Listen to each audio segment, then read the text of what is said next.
It's the JAGOFF versus the Ring General. No way McAfee can win this one, right? Well, just keep watching. Let's just keep it real, cause Gunther wins almost every match he's in, while McAfee has almost no matches. So I think it's safe we're about to see a Colt get crushed.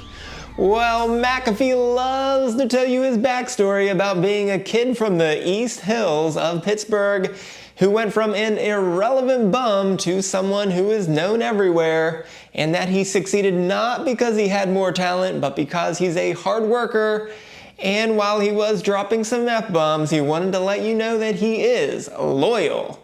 And I guess I'll give him that one, because he keeps sending his stooges all around everywhere with him. Plus that one-man slob fest in Mark Kaboly from Pittsburgh, who is really a YINZER. And I guess that makes sense because McAfee is the biggest YINZER JAGOFF of them all. So does any of that matter when he steps inside the ring against the Ring General? So on Raw, McAfee said that Gunther has been a champion for 80% of his time in the WWE, but he actually underestimated him, as Gunther debuted on the main roster on April 8th, 2022. And of course, he became the longest reigning Intercontinental Champion of all time with a 666-day reign. And then he went on to have a pretty good run as the World Heavyweight Champion at 258 days. So that means he was a champion for 924 days out of 1,127 days as of today. So that means he has been a champion for 82% of the time that he's been on the main roster. And his record backs that up because he is 40-4 in one-on-one matches since joining the main roster, and he's only been pinned 2 times, and he was counted out once, and of course we did just see him get tapped out to Jey Uso at WrestleMania. But McAfee fired Gunther up on Monday, or aroused him, depending on how you look at those words.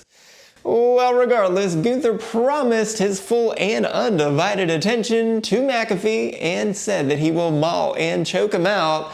So with that said, does McAfee stand any chance of beating a very determined Gunther? Well, the good news for McAfee is that he is 3-1 in one-on-one matches on the main roster, with all of his wins on either WrestleMania or SummerSlam. So I guess he does win in some big settings, but he did only defeat Theory, Corbin, and Miz. But at the same time, he also lost to Mr. McMahon, who was less than a month away from his 77th birthday when he lost to him. And that made McMahon 11 years older than the next oldest person to even appear in a WrestleMania match, ahead of Jimmy Snuka, who lost in a 3-on-1 handicap match to Y2J at WrestleMania 25.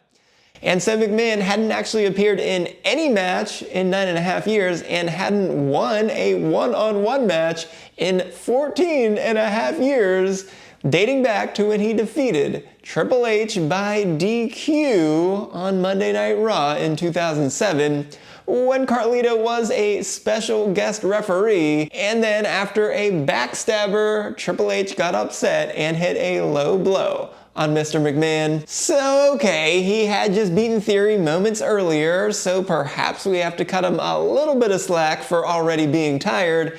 And also Theory interfered with the ref doing nothing about it despite seeing it. And McMahon also punted a football right into Pat's gut to win the match. So I guess this wasn't exactly a classic here.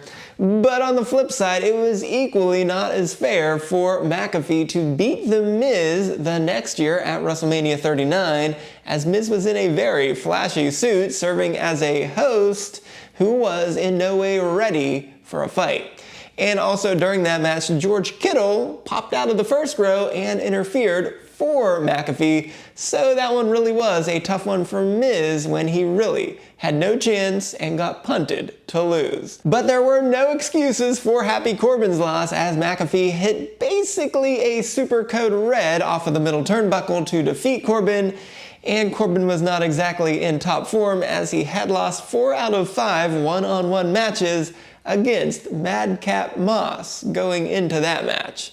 But what's more concerning for Pat here is that the last time his name was called, it was in the 2024 Royal Rumble, where he got up from the announce desk and went to the apron and slowly entered the ring, only to decide to eliminate himself when he saw Braun Breaker and Omos looking right back at him.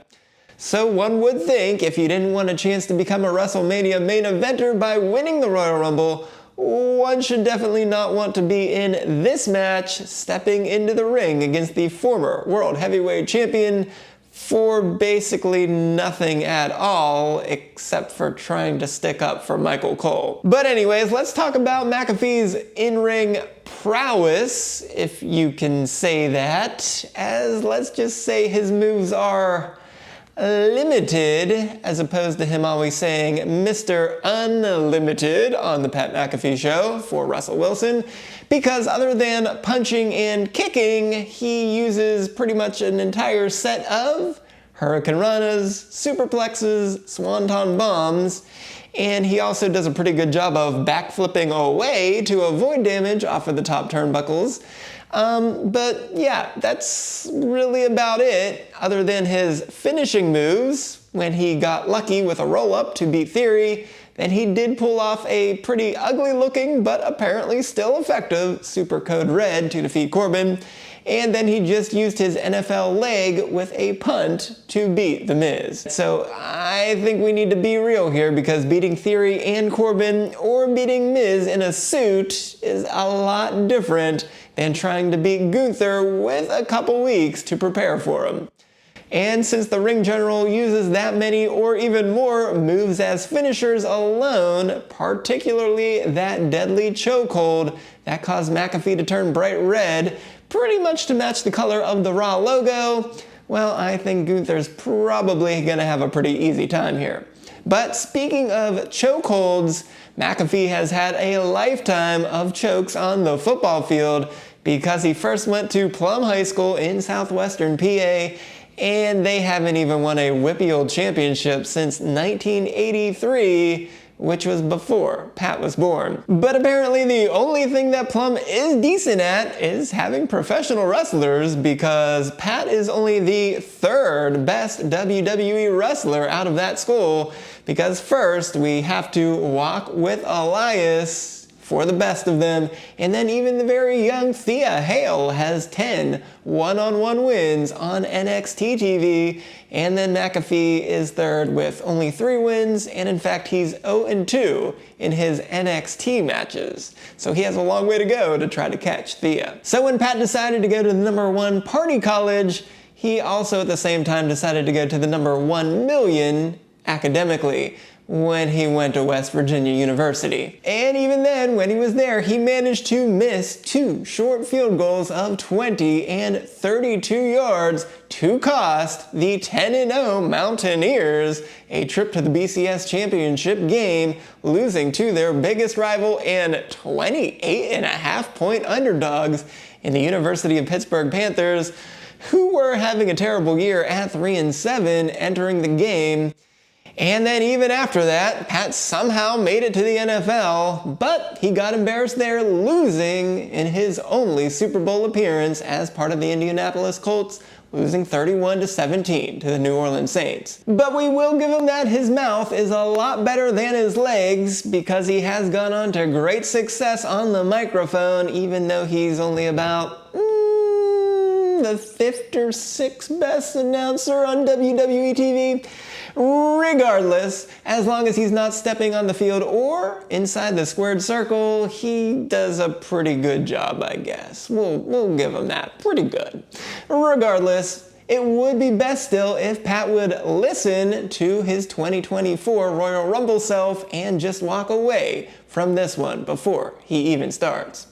Because if he doesn't, he'll end up just like all of the other Southwestern PA losers who used to think they were the city of champions, but now they can't win anything at all, because the Pittsburgh Steelers haven't won a playoff game since 2016, and the Pittsburgh Penguins aren't far behind, as they have not won a playoff series since 2017. And And then there's the Pittsburgh Pirates. They are truly the laughingstock of them all because they have not won a full round in the baseball playoffs since 1979. But we will say they did win a single game wildcard round in 2013. But I think no one is a bigger loser than that idiot SportsZu because he can't do anything right, like even trying to beat my little Disney ride challenge. So I'm sure he's going to go on and pick Pat to win tomorrow. And what a joke that would be. 2 losers from Pittsburgh. What an idiot. What a YINZER, what a JAGOFF. I think we've heard enough. Turn this camera around, cut his mic. Pat, if you can hear this, you probably went to the wrong, by God, university. But otherwise, you make all of us Pittsburghers proud every single day because no one else could sell out PPG Paints Arena in 92 minutes, get 5 of the best living legends of Pittsburgh sports together all at one time, and give away $2.4 million, even though having an Eagles fan win $2 million was not the best. But anyways, just like getting main event Jey Uso on that show, we need you to make Backlash your next big night. For all of us true YINZERs out there. And as always, let's go!